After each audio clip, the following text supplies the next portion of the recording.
kad rasdavos mažukas namie, tėvulis ar motulė, kaip kad dziedas ar ko pasakė, bobulė parnešė iš bobos daržo. O man, kaip jau pasiugėjus paklausiau, kaip mamut vaikeliai randas, tiek paaiškino. Nuveina girdzi bobulė pas šulnėlį ir laukia, kol nuteka vandenai.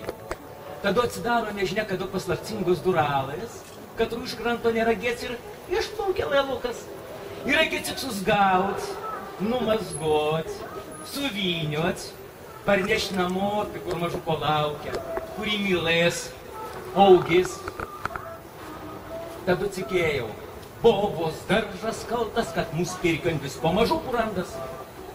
Visom Lietuvon vaikelius nešė busilas, kopūstus rasdavo, o mūsų dun boba į savo daržo nešė. Yra mūsų kaimon tokia vieta bobos daržas.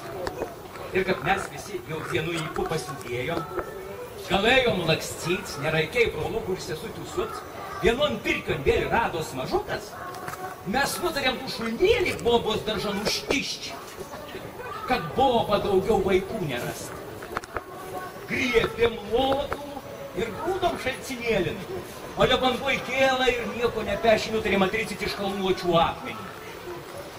Visus vien sukaici ricinom didžiulį akmenį iki upelės.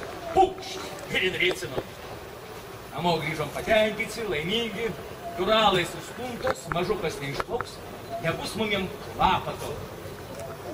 Ir pravda, tom čia kaime buvo ramu. O paskui pasiugėjom ir patys supratom, iš kur vaikeliai randas.